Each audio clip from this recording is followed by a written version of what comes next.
Olá, como é que vocês estão?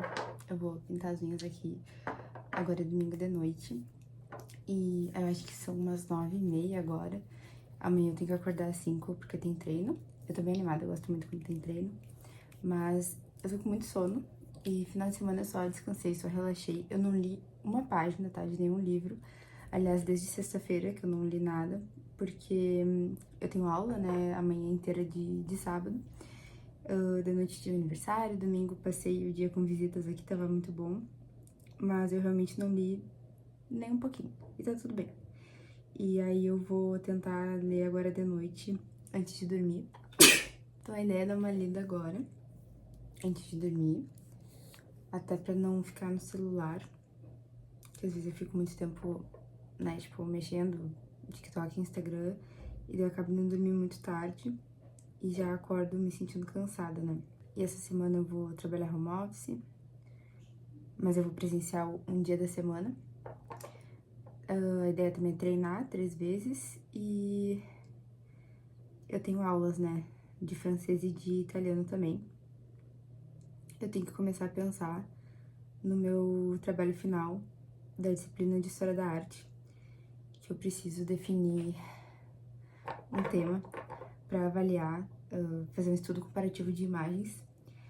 Ali atrás é meu roupão em cima da cadeira, tá? Eu tenho que fazer um estudo comparativo de imagens do mesmo tema, por exemplo, a Anunciação, que é um grande tema ali do Renascimento.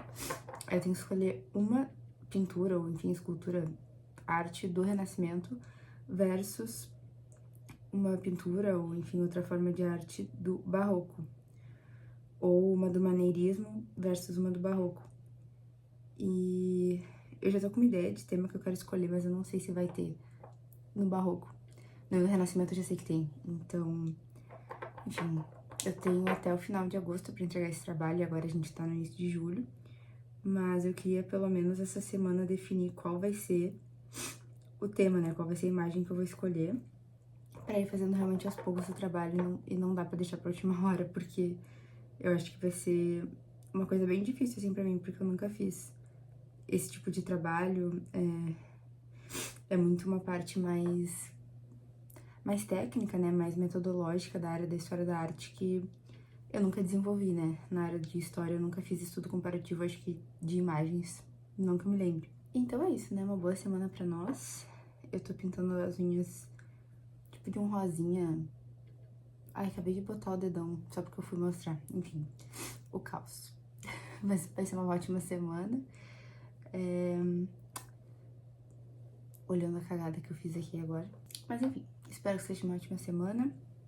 Eu quero resolver isso desse trabalho, só o tema, pelo menos. Eu preciso ir aos pouquinhos. E aí eu vou gravando updates quando der.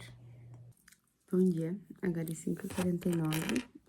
Consegui acordar, mas foi bem difícil. Tá 8 graus e eu acordei e, tipo, as minhas unhas estão todas marcadas porque eu pintei antes de dormir. E aí eu fui dormir com elas meio úmidas. Aí vocês sabem o que acontece, né? Ela fica toda marcada, eu vou ter que tirar. Mas eu não sei se vai ter tempo de tirar agora, porque na verdade eu tenho que sair daqui a uns 5 minutos. Eu vou aproveitar meu intervalo de almoço aqui do trabalho. Eu chego do treino, tomei banho, passei a meia com o cabelo molhado, agora que tá secando e tá muito frio. Tipo, tô com a estufinha ligada aqui, mas não tá dando conta. Aqui tá 12 graus, mas parece muito menos. E, enfim, mas eu queria mostrar esses livros que chegaram da Companhia das Letras nessa semana passada. E o primeiro deles, que assim, tem os que a gente pede, né, dos lançamentos mensais, e tem alguns que eles mandam de surpresa, assim, que eu não sabia que eu ia receber. Então, o livro que a gente recebeu esse mês da Companhia das Letras é o Tese sobre uma Domesticação, da Camila Sosa Vilada, não sei. Ela é uma escritora argentina travesti, e eu não sabia, mas eu pesquisei agora, e ela é a mesma autora daquele livro que se chama Parque das Irmãs Magníficas. Pesquisei porque eu não lembrava o nome. E falam muito bem nesse livro, do Parque das Irmãs Magníficas. E eu achei super interessante, assim, olhem a capa, que legal. E eu curto muito, assim, tudo que eu já li de autoras argentinas. Eu acho que, não sei, tem alguma coisa, eu curto bastante. Isso aqui é um romance, um relato surpreendente sobre amor, desejo, corpos rebeldes e novas configurações familiares.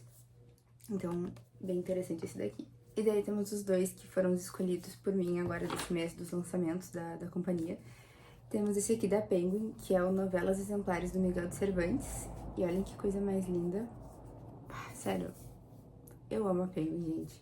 Aqui tá a minha estante toda da Penguin. Eu amo muito, eu sou muito fã.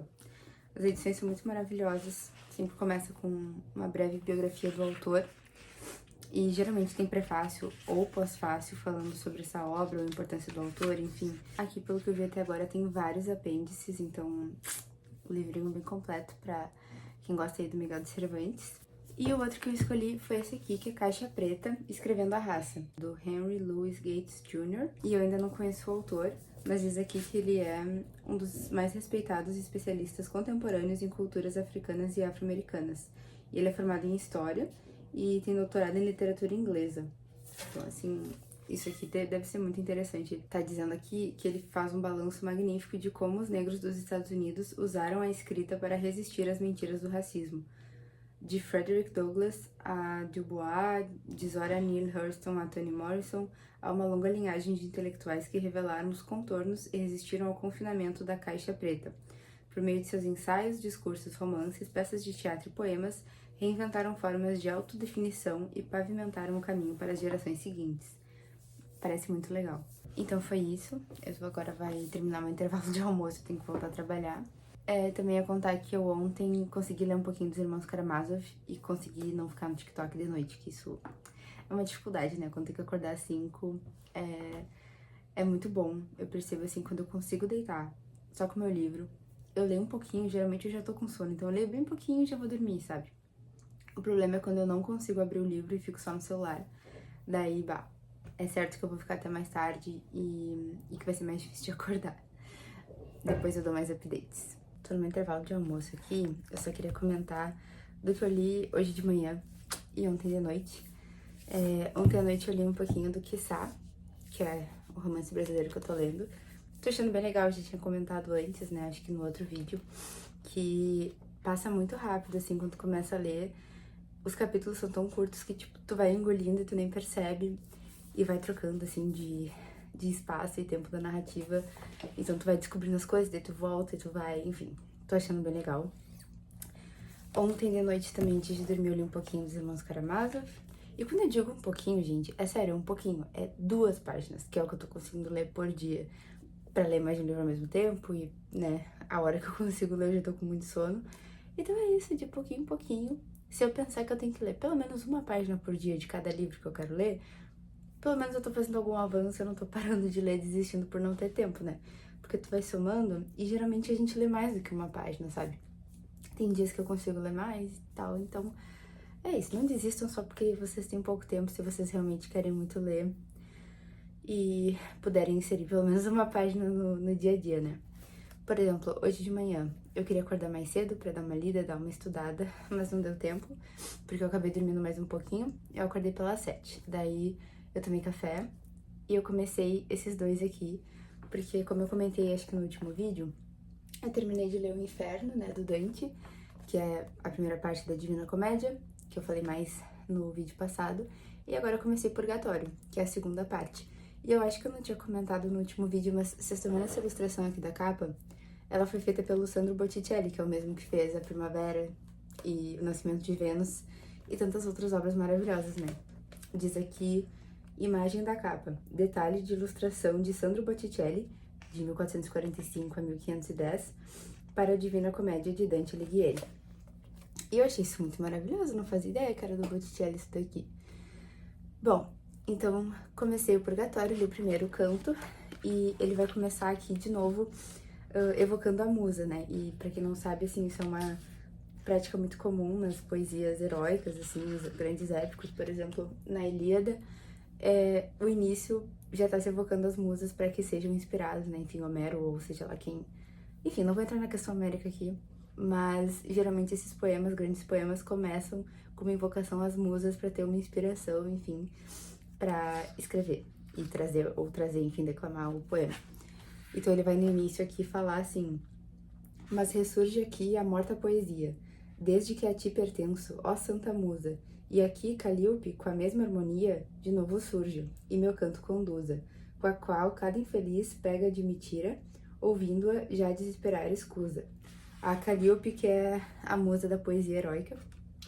E eu achei isso muito legal. Aqui no início eles chegam lá no... que seria tipo a entradinha do purgatório. Aí tem o Catão, que é da Roma República, eu acho. Eu sou terrível com Roma, tá, gente? Eu vou olhar aqui. Sim, ó. O guardião do purgatório é Catão de Útica, o famoso legista da República da Roma Antiga. Ele mesmo. E hoje de manhã eu também comecei A Morte nos Olhos, a figura do outro na Grécia Antiga. Esse aqui eu pedi esse mês pra Unesp por causa da parceria. E esse aqui é um livro do Vernon, que é um grande especialista na área, assim, ele é bem conceituado na antiguidade. E nesse livro aqui ele vai pegar 3 grandes figuras, que seriam a Górgona Medusa, Dioniso e Ártemis, que são deuses, né, do panteão grego. E aí ele vai investigar chaves, assim, de interpretação, entender como é colocado essa alteridade, né, o outro, e também relaciona a questão das máscaras, porque eles são relacionados e retratados, assim, com as máscaras e... Enfim, eu li só tipo, o prefácio, assim, a introdução, mas ele fala aqui, ó, ele tomou conhecimento da questão dos deuses gregos mascarados. Então, são os deuses representados apenas por uma máscara ou cujo culto inclui máscaras, tanto votivas como usadas pelos celebrantes. Então, ele vai lá e pega a Medusa, Ártemis e Dioniso. E aí, ele diz que, obedecendo a modalidades próprias, todas têm relação com o que chamarei, na falta de opção melhor, de alteridade. Elas tratam da experiência dos gregos com o outro, sob as formas que estes deram a ele. Então, ele vai fazer essa análise, assim, eu tô super interessada, é um livro bem curtinho. Eu tinha falado das outras não ficções que eu queria ler, né, mas aí esse daqui chegou, acho que eu mostrei na semana passada também, e eu resolvi passar ele na frente, até por ele ser mais curto e por ele dialogar com tantas coisas que eu andei lendo, né, então é isso, quando dá vontade a gente passa uma coisa na frente, não tem problema nenhum. E, bom, esses aqui eu já mostrei, né, dos que chegaram da companhia. Vou voltar a trabalhar agora. Após o expediente, então eu já vou arrumar minha marmita pra amanhã, né, pro trabalho, porque vou presencial. Então, deixar tudo pronto, porque eu vou acordar às 5 pra treinar. E então eu treino das 6 às 7. E aí quando eu chego em casa às 7, só dá tempo de tomar banho, colocar a roupa. Quando dá tempo eu passo protetor solar no rosto. E é correria, tipo, mas a sorte é que eu consigo chegar a tempo no trabalho, então dá tudo certo e eu só preciso ter as coisas já organizadinhas, sabe? Então eu vou já deixar minha roupa separada pra amanhã e tudo mais.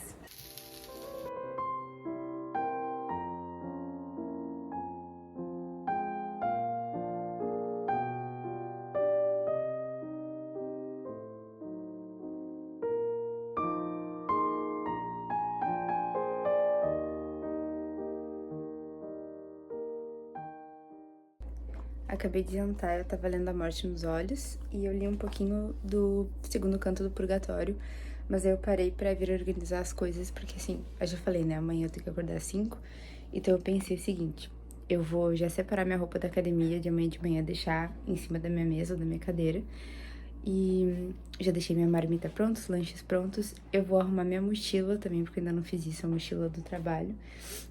Porque eu tenho que levar o computador, tenho que levar o carregador, mouse, não posso esquecer a minha agenda. Várias coisas, né, que tem que botar de volta na mochila.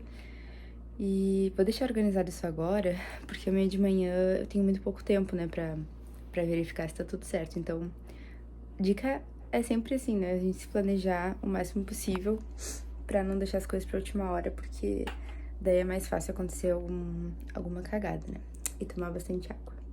E pra quem pergunta como que eu faço pra acordar às 5 da manhã nesse frio, que tá 4 graus, estufinha. Essa estufa é mais velha do que eu, tá? É uma estufa a óleo de, sei lá, antes dos anos 2000.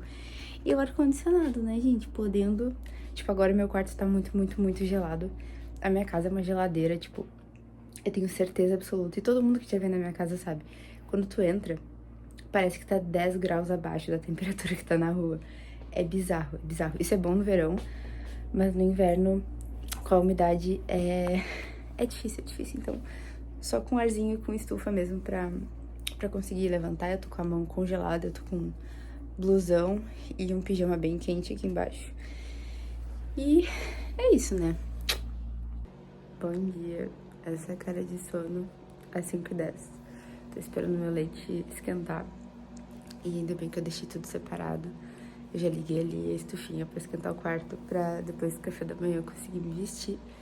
Tá muito frio, tá chovendo ainda. Mas vamos lá, né?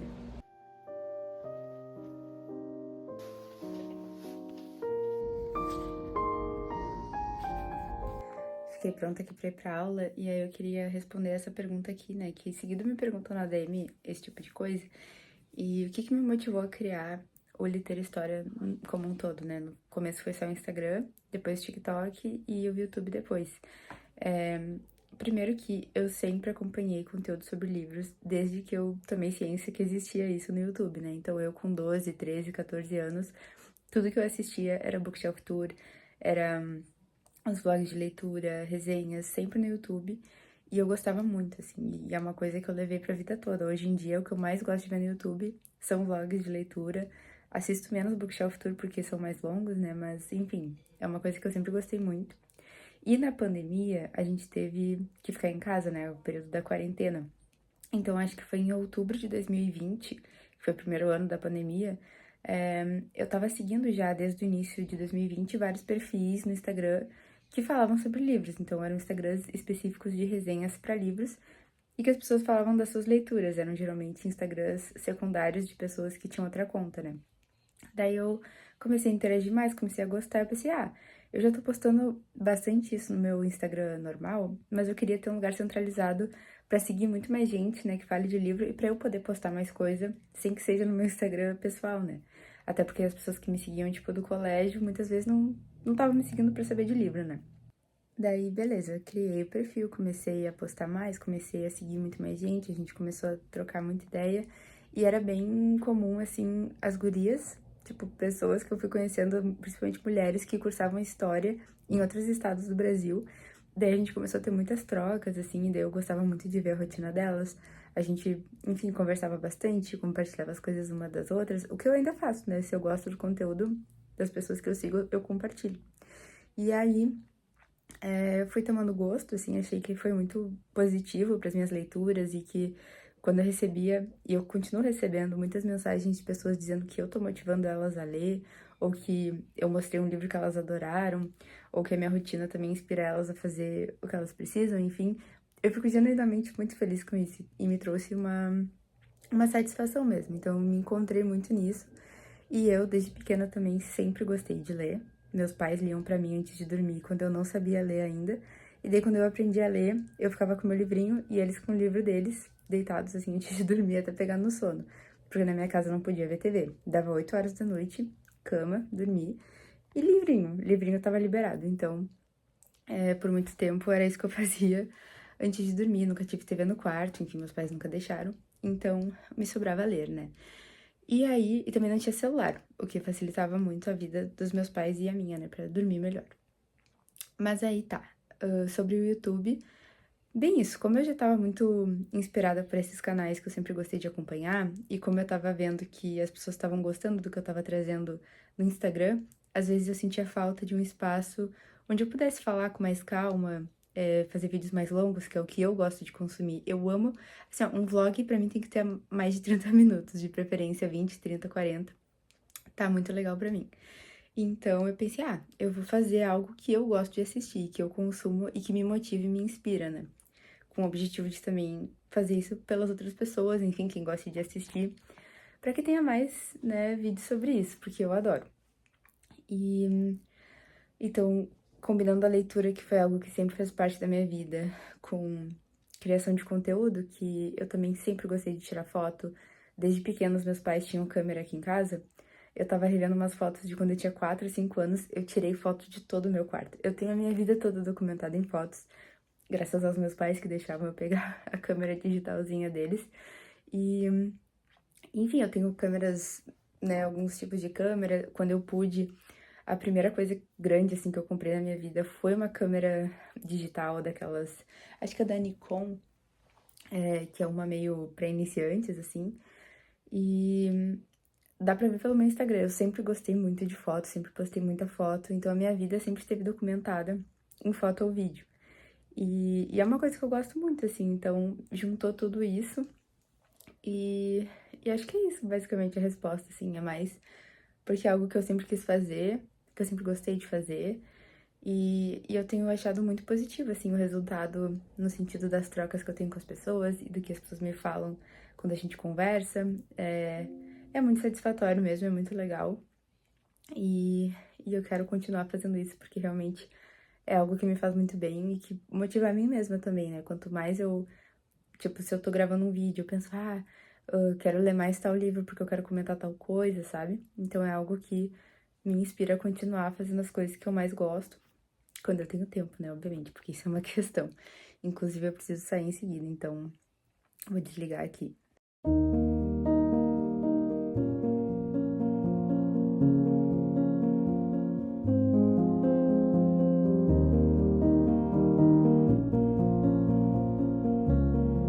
É sexta de noite e o meu quarto está neste estado, sim, aquilo ali, isso tudo é roupa.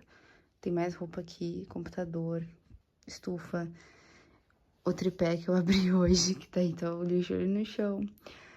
Eu preciso arrumar isso, mas primeiro...